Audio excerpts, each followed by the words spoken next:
안녕하세요. 반갑습니다. 여러분들과 사회복지사 1급 과정을 함께하고 있는 이선배입니다.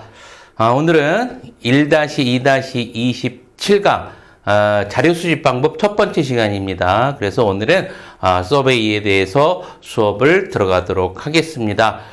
자료 수집 방법에는요, 이제 서베이, 이제 질문지법, 면접 같은 서베이가 있고요. 이제 관찰법도 있고, 이제 비관여 조사 방법으로 이제 대표적인 게 이제 내용 분석법 같은 것들이 있어요. 그런데 이제, 요번 첫 시간에는, 서베이에 대해서 이제 수업을 들어가도록 할 거예요. 그래서 이제 크게 질문지법하고 면접하고요. 이제 오늘부터 이제 들어가는 부분에 대해서는 여러분들이 공부할 때 조금은 좀 수월할 거예요. 수월할 거예요. 우리가 이제 일상생활에서 많이 듣는 내용도 있고 아니면 접해본 내용도 있고 그러기 때문에 여러분들이 이제 공부하는 데 있어서 좀 더 수월할 거고요. 공부하는 방법 역시 여기는 이렇게 굳이 외우기보다는 이해를 하고 넘어가는 것도 괜찮습니다. 이해를 하고, 그래서 큰 거 같은 경우는 이제 분류라든지 이런 것들을 여러분들이 이제 당연히 분류를 하고, 그 정도는 여러분들이 암기해야 되지만 그 내용에 대해서는 여러분들이 충분히 이해를 하고 넘어가도 충분히 다 문제를 풀 수 있어요. 알겠죠? 자, 이렇게 생각하면서 본격적으로 수업을 들어가도록 하겠습니다. 제일 먼저 이제 자료 수집 방법 종류가 나오네요. 종류가 이제 크게 두 가지로 나뉘어서 종류를 살펴볼 수가 있습니다. 제일 먼저 이제 속성에 따라서 이제 나뉘어지고요. 두 번째 생성 주체에 따라서 나뉘어집니다. 우선 속성에 따라서는 이 두 가지, 양적 자료와 질적 자료. 양적 자료는 이제 보시다시피 뭐로 가능하다? 수치, 숫자로 측정이 가능한 거고요. 한마디로 말해서 뭐 하다는 얘기야? 계산이 가능한 거야. 그죠? 계산이 가능한 거고, 질적 자료는 수치로 불가능, 계산이 안 되는 거예요. 알았죠? 자, 이렇게 크게 두 가지로 분리가 되는데, 그럼 양적 자료 대표적인 게 뭘 들 수 있을까요? 여러분들 이제 수치로 가능한 거, 뭐 가격이라든지, 그렇죠? 이제 뭐 회사 다니면 이제 매출액. 그렇지? 자, 그리고 여러분들이 이제 주식 많이 하시잖아요. 그죠? 뭘 봐요? 주가지수 보잖아. 그렇지? 코스닥이라든지 코스피, 주가지수, 이런 것들, 계산 가능한 것들, 이런 것들을 양적 자료라고 하고요. 질적 자료 같은 경우는 뭐, 단순히 이제 분류 목적, 이제 단순히 이제 범주화한다고 하죠. 범주화 목적, 이제 남녀라든지 아니면 이제 성별이라든지 아니면 이제 종교라든지 이런 것들이 이제 구분을 할 때는, 우리는 해서 하는 자료들을 질적 자료라고 하는 겁니다. 알겠지? 이렇게 해서 이제 두 가지 분리를 해두고, 이제 생성 주체에 따라서 이제, 둘로 나뉘어지는데, 1차 자료와 2차 자료로 나뉘어져요. 이것은 이제 예전에 이 선배가 이야기 아마 했을 텐데, 이제 1차 자료는 연구자가 직접 수집한 거. 우리 이제 서베이 배우잖아. 이제 서베이에서 이제 설문지나 면접이나 직접 이렇게 수집한 걸 1차 자료라고 하고요. 반면에 2차 자료는 기존의 자료. 기존의 자료가 대표적인 게 뭐가 있을 수 있어요, 여러분들? 뭐 통계청 자료 들어가면 이제 통계청 들어가면 거 이제 자료집 있죠? 우리는 뭐 우리나라에 이제 물가지수, 소비자 물가지수 뭐 이렇게 많이 있잖아. 그렇지? 그래서 이제 정부의 어떤 자료, 기존에 있는 자료, 그런 것들을 2차 자료라고 하는 거예요. 알았지? 자, 이렇게 자료에 대해서 여러분들이 정리를 해두고, 서베이는요, 일반적으로 이제 우리가 흔히 이야기할 때 질문지법, 그리고 이제 설문조사 이런 거를 이야기합니다. 이런 거를 서베이라고 하고요. 그래서 이제 질문지를 통한다든지 아니면은 면접을 통한다든지 아니면 전화를 통한다든지 아니면 우편을 통한다든지 이러한 방법으로 인해서 이런 방법으로 어떤 연구 주제에 관한 어떤 질문을 하고요. 거기에 대한 답변을 얻으면서 자료를 얻는 방식을 우리는 뭐라고 한다? 서베이라고 한다라는 것까지 여러분들이 정리를 해두고 이제 뒤로 넘어가서 한번 본격적으로 한번 살펴보도록 하죠. 자, 이제 서베이 장단점 들어가는데 우선 서베이 장단점 들어가기 전에 서베이에 대한 어떤 기초적인 그런 부분에 대한 상식적인 부분에 대한 부분은 여러분들이 이제 알고 넘어가야 됩니다. 그런 부분 간단하게 이야기해 줄게요.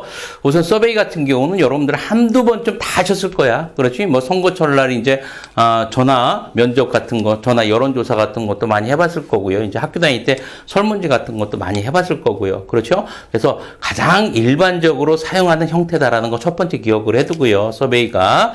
자, 두 번째 기억해둘 거는 표본을 추출할 거 아니야. 그죠? 표본을 추출하는 데 있어서 표본 추출하는 거 두 가지 방법이 있었죠. 확률 표집과 비확률 표집. 그죠? 어떤 방식 취하겠어? 예, 확률 표집 방법. 그죠? 무작위 표집, 무작위 추출하는 방법을 택한다라는 거 기억을 해두고요. 세 번째 여러분들 그 서베이에 대해서 알아두고 넘어가야 될 게 뭐가 있냐면 주로 이제 조사원이 있고요. 그 다음에 이제 응답자 있겠죠.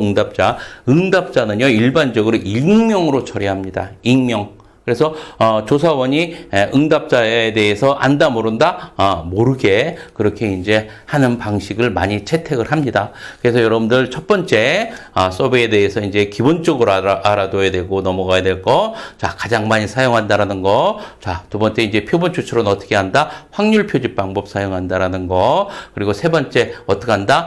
응답자는 익명으로 처리한다. 알았지? 자, 요거 세 가지 정도 기억을 해두고요. 자, 본격적으로 장단점 들어가도록 하겠습니다. 장점. 자, 우선 시간, 비용, 노력이 경제적이다. 한마디로 말해서 어떻다라는 거? 돈이 적게 들어간다. 알았지? 돈이 적게 들어간다. 기억을 해두고요. 자, 대규모 모집단의 특성을 기술하는데 유리하다. 대규모뿐만이 아니라 소규모도요. 뭐 하기 빠르고 편하잖아. 그지? 소규모도 하는 거 좋겠고, 소규모뿐만 아니라 대규모 집단의 어떤 특성을 파악하는데 또 기술하는데 유리하다라는 얘기겠고요. 또 많은 표본을 할 수 있다 보니까 외적 타당도가 높다. 이 외적 타당도가 높다라는 얘기는 무슨 얘기예요, 여러분들? 일반화하기가 쉽다라는 얘기지. 그지? 앞에 배웠던 거 기억나죠? 외적 타당도는 일반화라고 해서, 그래서 일반화하기 쉽다. 많은 표본을 하기 때문에. 자, 그런 거 기억을 해두고요. 자, 단점으로는요, 대부분 어떻게 하는 겁니까, 여러분들? 많은 수를 여러분들이 이제 받아서 하는 거지요? 많은 수를 이제 받아서 하다 보니까, 많은 사람들을, 많은 표본을 하다 보니까, 개개인의 어떤 특성에 대해서 여러분들 정확하게 파악할 수가 있어요, 없어요? 없겠죠. 그렇죠? 그래서 이제 개인의 어떤 표정이라든지 아니면은 개인의 어떤 뭐 습관적인 행동이라든지 아니면 그 사람의 어떤 말이라든지 이런 것들 개인의 특성에 대해서든지 아니면 비언어적 행위 이런 것들에 대해서 파악할 수가 있다 없다라는 단점을 가지고 있습니다. 알겠죠? 자, 그래서 비언어적 행위라든지 개인의 어떤 특성 자료를 활용하는데 한계점이 있다라는 거 기억을 해두고요. 자, 그리고 이제 주로 설문지 같은 경우는 글을 써야 되잖아. 그치? 그래서 문맹자는 여러분들, 하지 못한다라는 그런 단점을 갖고 있습니다. 알겠죠? 자, 그러기 때문에 내적 타당도가 낮다. 내적 타당도가 낮다라는 얘기는 인과관계가 낮다. 앞에 했던 거 기억나죠? 그래서 원인과 결과를 정확히 알기 어렵다라는 이야기입니다. 그래서 이렇게 이제 서베이 장단점에 대해서 정리를 하고요. 자, 이제 질문지 작성 절차에 들어가는데 질문 형태가 나옵니다. 질문 형태. 자, 두 가지가 있죠. 개방형과 그리고 폐쇄형이 있습니다. 개방형은 뭐라고 한다? 여러분들 개방형은 주관식이라고 기억해 두세요. 알았죠? 개방형은 주관식이고 폐쇄형은 객관식이야. 알았지? 개방형이라는 건 어떻다? 한번 개방 딱 어떻게 마음대로 하고 싶은 대로 다 쓰는 거야. 알았죠? 딱 넣어주고 주관식으로 여러분들이 생각하고 있는 거 마음대로 한번 기술해 보세요. 이렇게 쭉 나눠지는 게 개방형이야. 알겠죠? 그렇기 때문에 일반적으로 큰 집단, 대규모 집단 같은 경우는 적합하지 않죠. 그래서 개방형 같은 경우는 일반적으로 어떨 때 여러분들 이제 소규모 집단을 조성할 때 많이 사용을 합니다. 알았죠? 자, 그리고 이제 자유롭게 쫙 쓰다 보니까 어떤 그 내용, 자기가 연구자가 파악하고자 하는 내용에 대해서 정확한 답변을 얻을 수 있어, 없어? 정확한 답변을 얻을 수 있어요. 그죠? 하지만 한계점으로 어떻게 된다, 여러분들? 그거 일일이 다 통계 자료 해야 되고, 또 조사하는 기간도 많이 걸리겠죠. 어떤 시간이 많이 걸린다라는 그런 단점을 갖고 있습니다. 자, 개방형 한번 보도록 하죠. 자, 머릿속에 기억해둘 거, 개방형은 뭐라고 기억해둬라? 주관식이라고 기억해둬라. 주관식. 어떻게 써? 마음대로 써. 마음대로 자유롭게 응답하고요. 응답 범주도 제시해주지 않아. 알았죠? 그렇기 때문에 마음대로 쓰는 거야, 개방형은. 그렇기 때문에 여러분들 시간 소요는 많이 들어간다라는 단점을 갖고 있어요. 알았죠? 자, 그리고 통계 처리하기가 어떻습니까? 여러분들 개개인 특성에 대해서 다 적기 때문에 어렵겠죠. 하지만 뭐하다? 정확성은 높다라고 이야기할 수 있어요, 없어요? 있겠죠. 그렇지? 이건 얘기 안 해도 여러분들이 생각해보면 다 할 수 있는 거잖아. 그래서 일부러 안 적은 거야, 이런 것들. 여러분들이 문제 풀다 보면은, 그냥 알 수 있죠. 당연하겠죠. 그렇죠? 정확하게 다 쓰니까 다 정확한 거지. 자, 폐쇄형은 어떻다라고 했어요, 여러분들? 객관식이라고 했어. 객관식. 이거 종류가 많아요. 폐쇄형 종류가. 폐쇄형 종류가 뭐 찬반식도 있고 평정식도 있고 리코트 척도 질문도 있고 뭐 당 선택식 질문도 있고 누적 척도식 질문도 있고 서열식 질문도 있고 또 부수적 질문도 있고 쭉 많은데 그냥 있다라는 것만 기억해도 굳이 외울 거 없어. 이 선배가 이야기하는데 뭐 그 10년 만에 한 번씩 나올 수 있는 거 그거 일부러 어떻게 다 일일이 다 외워. 이 선배도 안 외웠어요. 그냥 있다라는 것만 여러분들 알아두고. 그래서 폐쇄역 같은 경우는 여러 종류가 있지만 뭐만 기억한다, 여러분들? 객관식이다. 객관식은 어떤 거예요, 여러분들? 응답 범주를 딱 정해진 거 아니야? 응답할 수 있는 내용을 미리 한정해 놓은 거야. 응답할 수 있는 게, 응답자들이. 그렇죠? 이것만 써라. 응? 그래서 응답자의 의견을 충분히 반영해 못해요, 폐쇄용은. 알았죠? 그런 단점을 갖고 있어요. 자, 한번 폐쇄형 보도록 합니다. 자, 응답 범주를, 제시해 줬어. 응답 범주. 요거 안에서 써라. 알았죠? 자, 그러고서 그 문항간에는 서로 어떻게 돼야 된다, 여러분들? 상호 배타적이어야 된다. 당연하겠지. 그렇죠? 상호 배타적이어야 된다. 당연하겠고요. 그리고 뭐, 신뢰성, 객관성은 높다. 그렇지. 거기서 사지선다형이면은 네 가지 문항이면 네 개 중에 하나 그 정답이 어떻게 되겠어? 정해지겠지. 그러다 보니까 신뢰성은 높고요. 객관성은 높아. 그지? 하지만 뭐는 낮아, 여러분들? 정확성은 낮겠지. 타당성은. 그렇죠? 이거 뭐 굳이 설명 안 해도 이해가 되겠죠? 그래서 신뢰성, 객관성은 높지만 뭐는 낮다? 타당성은 낮다.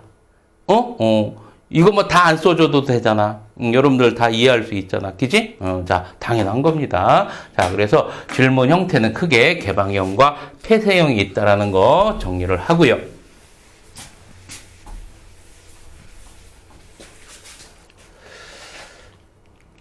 자, 질문의 문항 작성. 질문의 문항 작성이죠? 여기서부터는 여러분들 잘 기억해두고 가야 돼. 어려운 부분은 없어. 어려운 부분은 아닌데 이 두 가지는 어려운 부분은 없는데 시험 문제 잘 나와. 알았지? 잘 나오니까 잘 정리해두고 넘어갑니다. 자, 질문 문항 작성할 때 이렇게 해야 된다라는 이야기야. 응답자의 능력 수준에 맞게 구성을 해야 된다.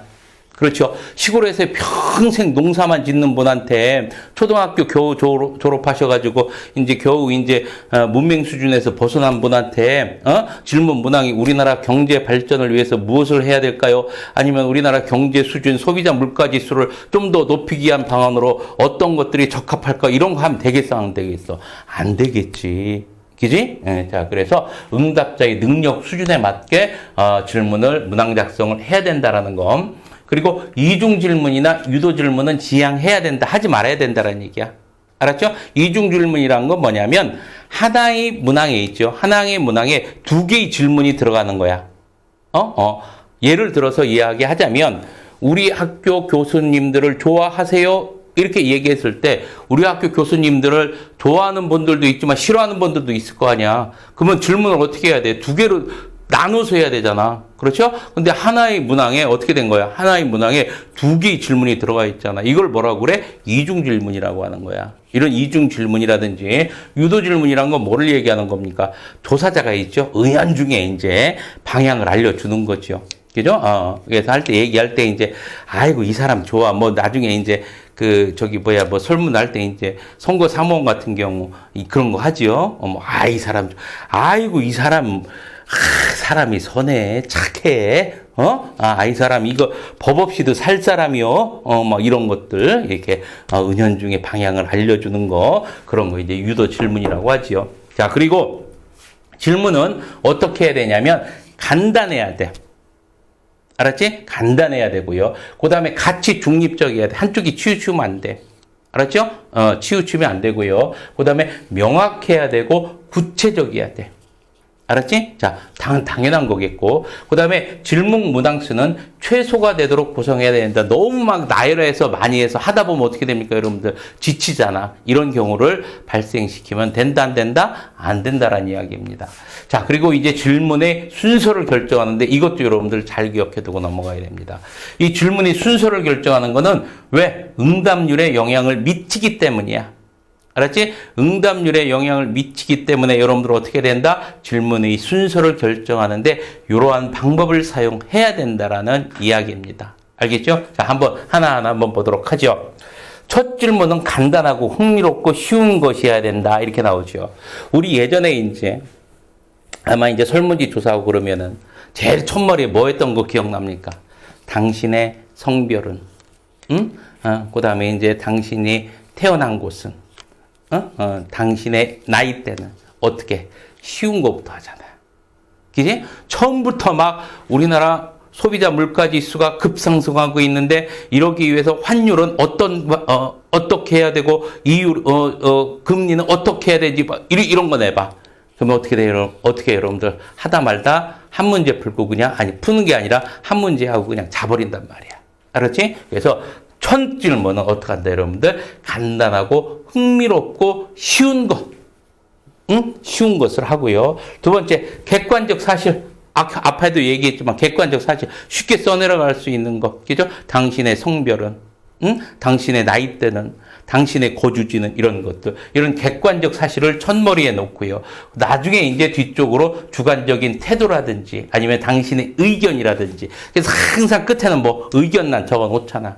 그지? 그래서 의견란 이런 순서로 처음에는 객관적 사실에서부터 뒤로 갈수록 이제 주관적 태도나 의견을 문항으로 이제 순서를 정하고요. 세 번째, 일반적인 질문, 객관적 사실 위하고 좀 비슷해요. 이런 객관적 사실, 일반적인 질문은 앞에 놓고요. 좀 민감하고 주관적이고 여러 가지 생각해 봐야 될 문제, 개방적인 것들은 특수한 질문은 어떻게 된다? 뒤에 배치한다. 이게 거의 세 번째가 다 유사하죠. 그죠? 유사해. 자, 그래서 쉬운 것들은 앞에 놓고, 어려운 것들은 어떻게 한다? 뒤에 놓는다. 알았지? 이렇게 정리해두고 유사 질문, 그 다음에 짝 문항은 분리 배치한다. 그렇죠? 비슷한 문항이라든지 아니면 짝지어진 것들이 있죠. 짝 문항 같은 거 이런 것들을 어떻게 된다? 여러분들 분리해놔야 돼. 왜? 고정 반응 방지하기 위해서. 고정 반응 방지. 그래서 이거 다 적어놓을까요? 왜? 이거는 고정 방지.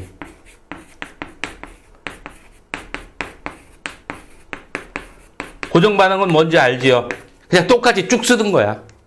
알았지? 똑같이 쭉 쓰는 거. 이런 것들을 방지하기 위해서 어떻게 넣는다? 분리 배치를 한다라는 거 기억해두고 이 두 가지 여러분들 시험 문제 자주 나옵니다. 알았지? 잘 정리해두고 어려운 건 없지요?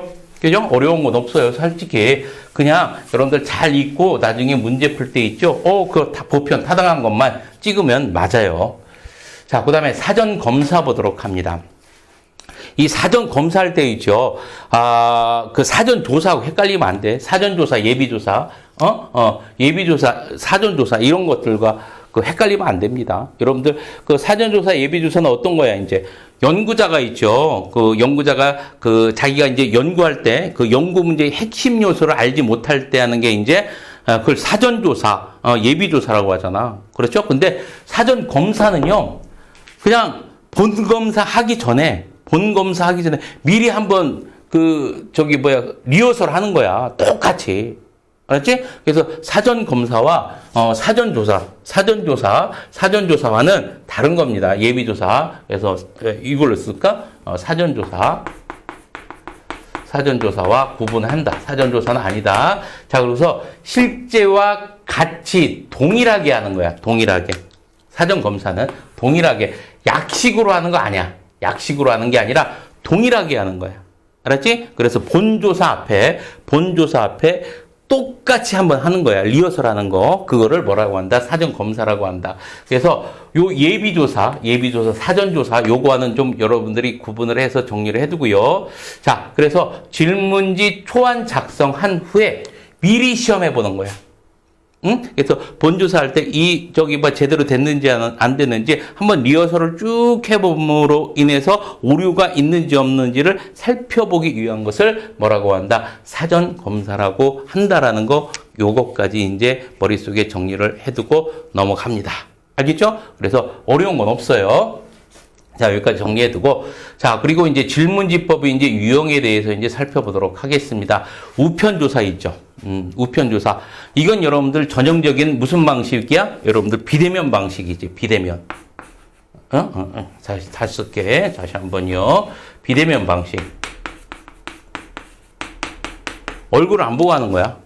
그렇죠? 비대면 방식이고요. 일반적으로 이제 장거리, 먼 거리에 있는 사람들이라든지 이제 접근하기 어려운 사람들, 이런 사람들을 이제 조사할 때 많이 사용을 하죠. 그죠? 자, 그리고 이제 뭐가 적게 들어가? 딱 보내고 나니까 돈이 적게 들어가잖아. 그지? 경제적이고요. 그렇죠? 그런데 이제 문제점이 뭐가 될 수 있냐면, 한번 쭉 이제 우편으로 보내고서 이제 받는 거기 때문에 좀 애매한 그런 문구도 있을 거고 그런 질문도 있을 거야. 그런 거에 대해서 이제 보충 질문하거나 이렇게 할 수가 없으니까 이게 이제 응답자가 이제 자기 나름대로 이제 주관적 해석을 할 수가 있겠죠. 그렇지? 그래서 애매한 질문의 경우 어떤 보충 설명할 기회가 없기 때문에 그런 문제점이 있는 게 이제 우편조사입니다. 자, 우편조사 한번 보도록 하죠. 자기 기입식이고요. 자기가 기입하는 거예요. 응답자가 자기 기입식이고 응답자가 다시 반송을 해. 일반적으로 어떻게 하냐면 이제 조사하는데 조사원이 보냅니다. 이제 응답자한테 1차 보내. 알았죠? 자, 그리고서 2차로 이제 받는 거야, 답변을. 근데 이 답변을 보내는 게 많을까요, 적을까요? 적어. 적다 보니까 한 번 어떻게 조사자가 독촉을 할 수가 있어요, 독촉. 독촉을 해. 알았지? 그리고 독촉을 한 번 했는데 응답이 그래도 없어. 그럼 어떻게 하는 거예요, 여러분들? 그때부터는 딱 없애버리는 거야. 알았지? 그 조사 딱 그 사람 안 하는 거야. 자, 그래서 이렇게 한번 독촉이라는 절차를 거쳐요. 자, 한번 장점 한번 보도록 합니다. 우편이기 때문에 얼굴 안 보고 하죠. 그죠? 익명성이 보장되고요. 그 다음에 이제 어떻습니까?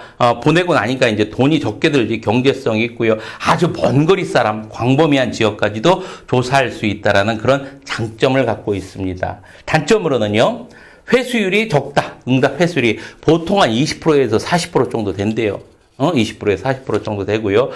이런 어떤 회수율 모니터링 해본 결과 응답률이 좋고 보충 설명할 수 있는 기회가 없다. 아까 이 선배가 이야기했죠. 어떤 그런 단점을 가지고 있습니다. 그런데 요즘 같은 경우는 여러분들 우편조사 많이 합니까? 안 합니까? 안 하지요. 지금 우표가 얼마인지도 몰라, 지금 여러분들.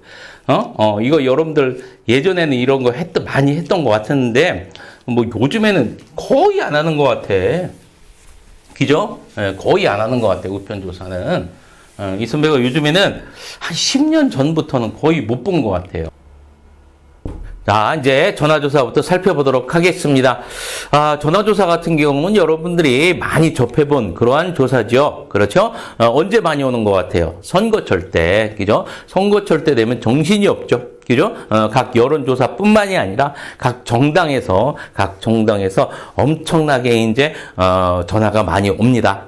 어떻게 전화번호를 알았는지 여야를 불문하고 엄청나게 전화가 많이 오죠. 그렇죠? 자, 이렇게 선거철만 되면 정신없는 게 뭐예요, 여러분들? 전화조사입니다. 그죠? 자, 이 전화조사 같은 경우는 여러분들 조사가 굉장히 간편해요. 그죠? 전화 걸면 되니까. 자, 그리고 이제 비용이 적게 들 뿐만 아니라, 단시간 내에 이제 필요한 정보를 획득하는 데 상당히 유리한 조사 방법이죠. 그렇죠?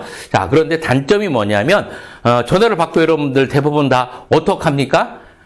공이 딱 뜨면 안 받지요. 그렇죠? 딱 그래서 전화 받더라도 여론조사입니다 하면 어떻게 됩니까? 여러분들 뚝 끊어버리잖아. 그지? 이렇게 거부자가 많다라는 단점을 가지고 있는 게 전화조사입니다. 자, 이렇게 전화조사에 대해서 살펴봤고요. 자, 전자조사입니다. 온라인 조사라고 하고요. 예전에는 이제 뭐를 통해서 많이 했어요, 이거?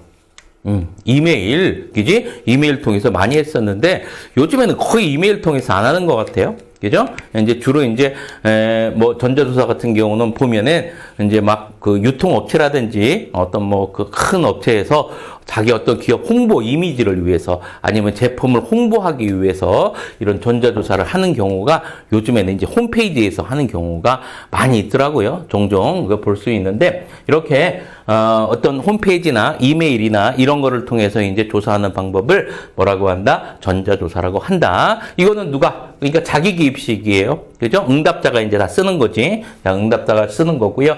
가장 경제적입니다. 그죠? 돈이 적게 들어간다는 얘기야. 그렇죠? 그리고 뭐 공간 제약이 없어요. 그렇죠? 국내 어디뿐만 아니라 해외까지도 어떤 제약이 없는 그러한 조사 방법이 전자조사 방법입니다. 자, 이렇게 한번 전자조사까지 살펴봤고요. 이제 배포조사 봅니다. 배포조사를 지인조사라고 해요. 지인조사. 이건 뭐냐면 이제 조사자가 있죠. 이제 응답자에게 대부분 이제 응답자가 이제 지인이겠지 아는 사람들한테 이제 질문지를 배포한 다음에 이제 며칠 후에 일정 기간 지난 후에 이제 회수하는 거야. 그래서 이제 그거에 대해서 이제 통계치를 내고 그런데 이렇게 하는 방법이 이제 배포조사입니다. 알았죠? 근데 문제점이 있어. 지인조사인데. 가지고 가가지고 이제 자기가 쓰잖아. 그렇죠? 근데 대부분 쓰는 게 아니라, 야, 이거 누가 줬는데 너 한번 써봐라. 아들내미 툭 던져주고. 아니면 이제 뭐 쓰려고 하면은 이제 서방님이 와가지고 이제, 아이고 이게 아니라는 둥, 저게 아니라는 둥 이제 꼬치꼬치 이제 간섭하고 그렇죠? 그렇죠? 감나라, 배추나라. 자, 이런 경향이 있어요. 그지? 자, 뭐? 그래서 응답 환경, 제3의 변수, 예? 이런 것들을, 배제할 수 없는 그런 어떤 문제점을 갖고 있는 게 배포조사입니다. 자, 그리고 이제 집합조사 같은 경우는 여러분들이 이제, 학교에서 많이 해봤을 거예요. 이제 뭐, 우리 그 군대 갔다 오는 이제 후배님들 같은 경우는 이제 그 군대에서, 그래서 동일한 장소에서 집합해서 조사하는 거, 이제 학교나 군대 같은 거, 해놓은 거를 이제 집합조사라고 합니다. 자, 이렇게 한번 살펴봤고요. 면접법 들어가도록 합니다. 면접법도 이제 알죠? 그렇죠? 면접하면은 여러분들이 이제, 직장 들어갈 때, 대부분이 이제 그 사장님 앞에서 이제 면접을 보죠. 그렇죠? 그거 이제 면접법. 자, 그래서 이제 면접법이라는 거는 이제 일반적으로 이제 면대면이지? 예? 면대면이야. 그래서 어떻게? 얼굴을 보고 하는 거예요. 그래서 대면조사입니다. 대면조사예요. 그래서, 어떤 면접자와 면접원과 응답자의 어떤 상호작용, 이런 것이 있을 수 있는 게 이제, 면접법인데, 한번 이제 쭉 살펴보도록 하죠. 이제 조사자 기입식이죠. 이제 말로써 이제 질문을 하고요. 종류가 크게 두 가지가 있습니다. 표준화 면접과 비표준화 면접. 이게 가장 큰 특징이 뭐냐면, 그러면 표준화와 비표준화의 가장 큰 특징이 뭐냐면, 사전조사표야. 구분이 뭐야? 면접표, 사전조사표.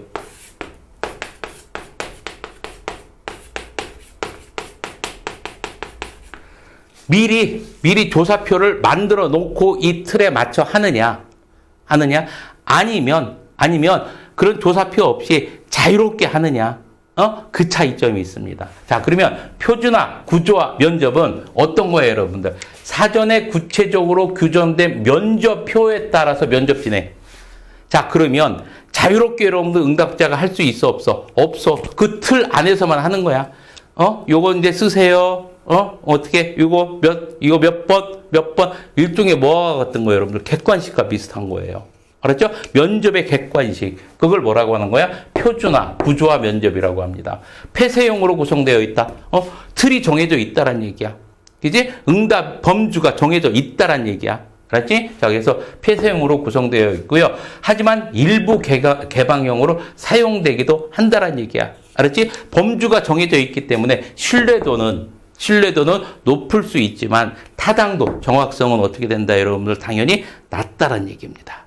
알겠죠? 자, 이렇게 우선 머릿속에 기억을 해두고, 그 다음에 비표준화 면접 같은 경우는 이제 상황에 맞게 질문하는 거예요. 이건 어떤 거예요, 여러분들? 사전조사표가 없는 거야.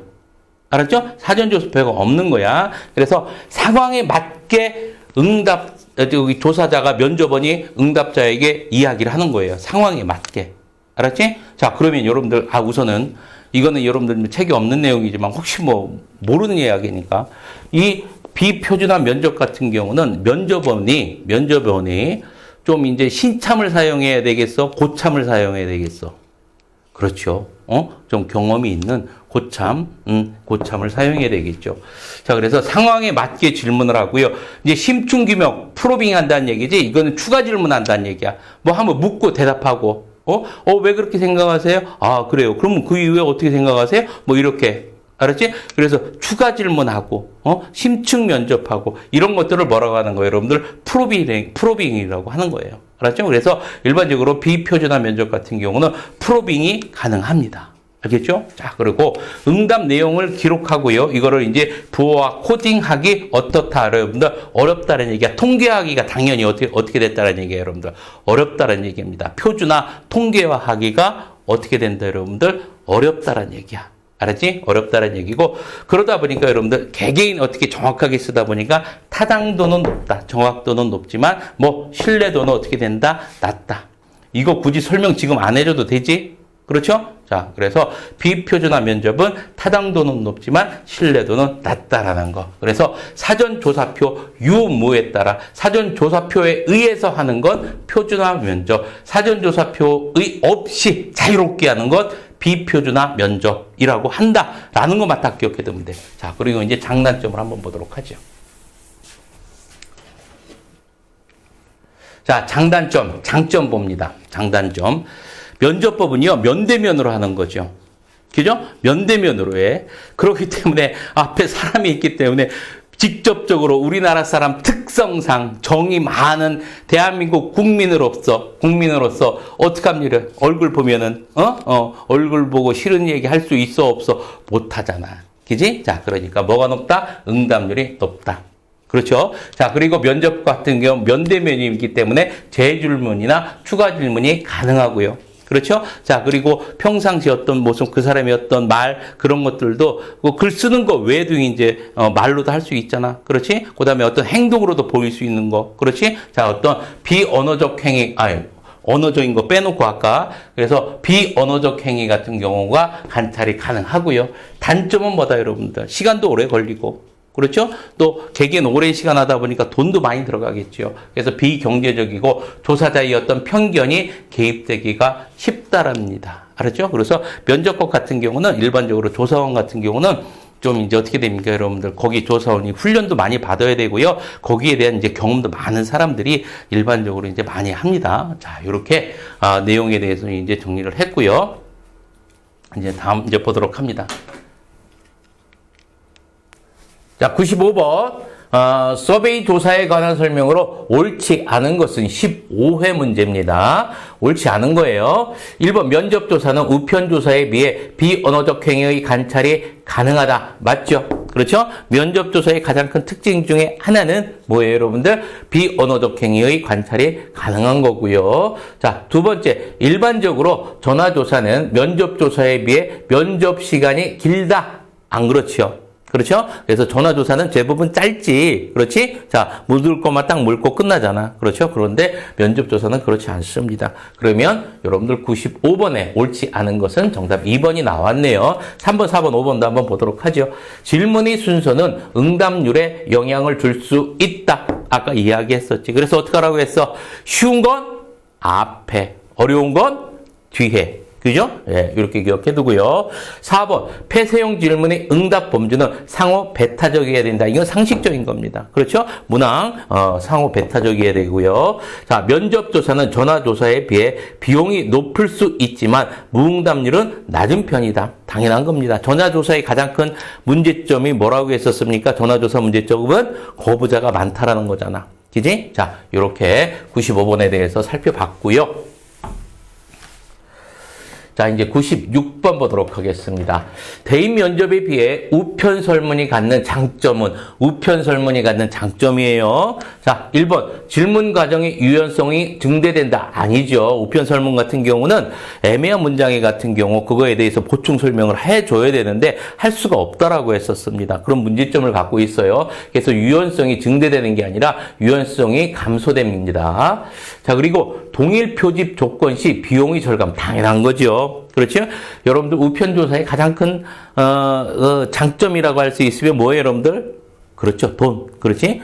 경제적인 거겠죠. 그럼 96번의 정답은 2번이 되겠고, 응답률은 어떻게 했다고 했습니까? 회수율이 낮다고 했지. 보통 20에서 40% 낮다라고 이야기했었고요.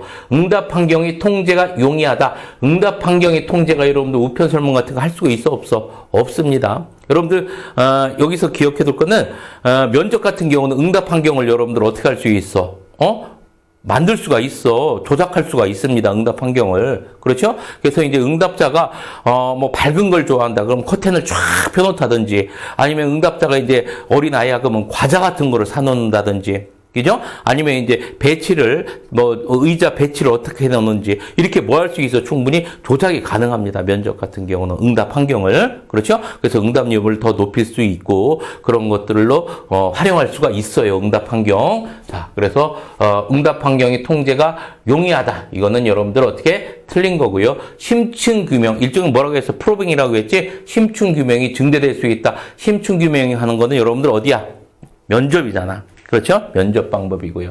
자, 그러면 96번에 우편 설문이 갖는 장점은 2번이 되겠죠. 97번 봅니다. 97번.